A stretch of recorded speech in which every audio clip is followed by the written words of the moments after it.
but in the middle of your speech, and you can call me out on being a liberal snowflake or whatever about my feelings, but then in the middle of your speech, I think this was hate speech, you made fun of transgenders.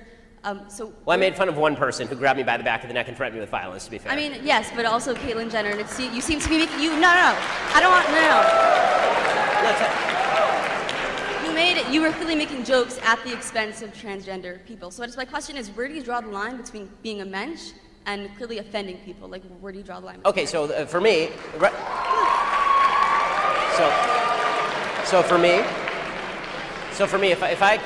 if I coldly and clearly state a fact and you're offended by the fact, that's not me being responsible for offending you. That's me saying a fact and you being offended. As far as me making jokes about Zoe Tur, my general rule is that if somebody grabs me by the back of the neck and threatens me with violence on national television, I have the right to make fun of them. That's just as when I was at University of Wisconsin, if people are going to chant at me and yell at me, then I'm not going to treat them with courtesy because they are not deserving of courtesy. Courtesy is something that you earn by being courteous. Okay, fine. I understand that, but it just seems a little bit hypocritical to brag about the fact that you openly humiliated someone on national television while also telling people to be mensches. I just think that's a little. Well, I mean, let's put it this way. My belief is in mutually assured destruction. So if you're going to, if you attempt to again do me physical harm on national TV, then I'm not going to treat you with a level of respect that you have not earned. I mean, I'm treating you with respect, and we disagree, right? Because you're courteous. So thank you for that.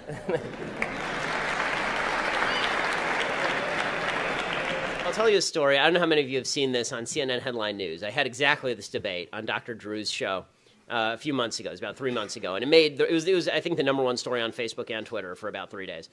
Because this is why they don't have me on CNN that often. They were talking about Caitlyn Jenner. And the question of the day was why Caitlyn Jenner should or should not receive the ESPN Courage Award. Because, as we all know, the courage to have a boob job, make millions of dollars off of it, have a mental illness that's exploited by television cameras is exactly the same as the courage it took for men to get off boats at the beaches of Normandy on D-Day. I mean, courage is courage is courage, guys. So they had me on this. They had me on this show, and they decided that they were going to seat me directly next to a transgender woman, meaning a man who is delusional and thinks he's a woman. And so I'm sitting next to this dude whose name is Zoe Tur. His former name is Bob Tur. And he's sitting next to me, and this topic comes up. And what I said, they were going around discussing whether or not Caitlyn Jenner was courageous or not courageous. And finally, I just said, I don't understand why we're all humoring mass delusion. Why is the public humoring a delusion? It's not kind to the mentally ill. It's terrible for the mentally ill. As somebody whose grandfather was schizophrenic, it would have been really, really quite terrible if the entire society had said to him, you know what, Nate, you're totally right. The radio is talking to you, right? It wouldn't have been beneficial to him. It was much more beneficial to him that he was institutionalized, given lithium, and then healed, basically, and was able to live a decent life. The idea that transgender surgery accomplishes anything for people who are quote-unquote transgender is nonsense. The suicide rates are precisely the same before and after the surgery, and they are both in excess of 40%, which is unbelievably high. The idea that society is responsible for transgender suicide is absolute garbage. It is not true. Okay, the fact is that even they've done polls of this. There was a poll from the Anderson School at UCLA, and they found that even transgender people who say they're not questioned about being transgender, they have exactly the same rate of suicidality, meaning that this is a mental illness, because that rate of suicidality is so far beyond anything that has ever been experienced in any population of humans ever. Seriously, the only comparable rate of suicide to the transgender community today is Jews living under Nazi German rule. That is the only time in human history that there has been that rate of suicide. So I promise you, transgenders are not being treated like Jews under Nazi German rule, so it clearly is not societal impact that is making people suicidal. What's making people suicidal is that this is a mental illness, and it is barbaric to suggest that a man can become a woman and a woman can become a man with a snip of the knife. It's horrifying, and it is mutilation, and it is brutal. And the people who are pushing this have no sympathy for the people who are actually suffering from it. They're forwarding mental illness. They're forwarding mental illness to kids because they want to teach this to children now. And this is one where you're on, I mean, these people, it is unbelievable to me that the left suggests that we're the party of anti-science. Okay, they are the party of vaccines are bad and men can magically become women through some magic man-to-woman machine. Right? It's such utter nonsense. Every cell of Caitlyn Jenner's body has a Y chromosome, except ironically for his sperm cells. Right? So the idea that these are women is just it's utter tripe. And I have to say, I am enjoying a little bit how the transgender movement is destroying feminism. That's kind of fun, because the feminists have always argued that men and women are inherently different, right? Men and women have a beautiful, unique thing to bring to the world. And then, of course, they say a bunch of other crap. But that's the part what they say is true. And now they're saying, but transgenderism says that men and women are exactly the same and can randomly shift. It's weird to hear Hillary Clinton, for example, say, Caitlyn Jenner is a beautiful, lovely woman, and then in the same sentence say, and we need a woman president. It's like, well, that's kind of weird. Why? If men and women are exactly the same, then why do we need a woman president? Right? Men and women are exactly the same. So Barack Obama, without any changes to himself, but if Obama really wanted to jack her in this election, he would do that. He'd come out 2 days before the election and he'd say, I'm the first woman president. Right? And change nothing about himself, right? Because transgenderism suggests you don't have to make physical changes, you don't have to change your dress, you don't have to change anything, right? If you just decide one day that if Charles Bronson one day decided to saunter on in, take off his gun belt, and mosey on in and sashay on in to the ladies' restroom for a little sitsy on the toilet, then he would be a woman. This is the way that this is.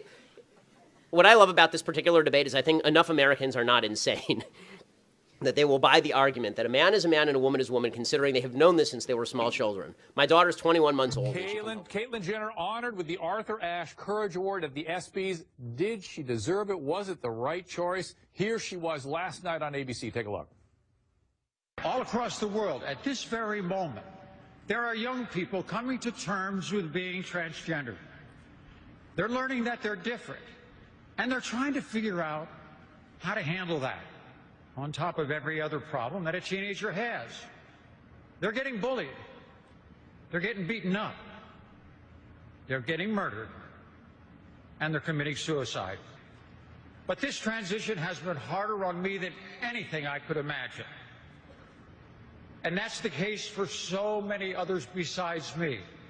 For that reason alone, trans people deserve something vital.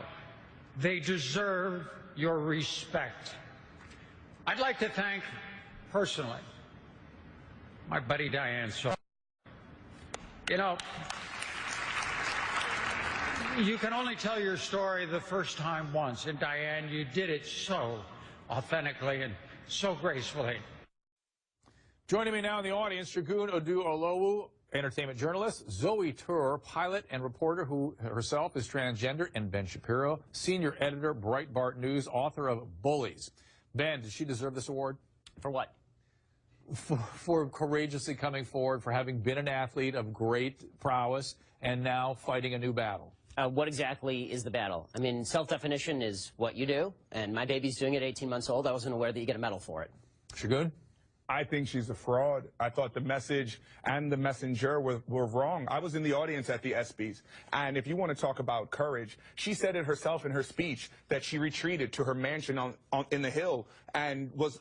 Where was she in the 70s when the LGBT community was fighting for acceptance? Where was she in the 80s when the AIDS epidemic was ravaging the LGBT community? She was hiding, feeling bad about being transgender. Where was she in the 90s when shows like 90210, Melrose Place, and Will and Grace were bringing gay people to the forefront? Where was she in 2000s? She couldn't come forward yet. My thing is this, she's a 65-year-old rich white woman that decided to do this, but don't tell me you're walking the truth for other transgender kids of color who don't have that war chest of money to get the surgery to look like she looks. They're not going to get the cover of Vanity Fair. So don't tell me that she is going to stand on the banks waving her hand as the beacon for transgenders when there's a river of blood of people that die. Okay, regardless of who the messenger is, okay, whether you like it or her not, or think that this is an authentic person or not, or her intent, she is bringing a conversation to the forefront that is helping people better understand, not you, unfortunately, better understand the transgender community, have more empathy, have more tolerance, and that is saving lives. Because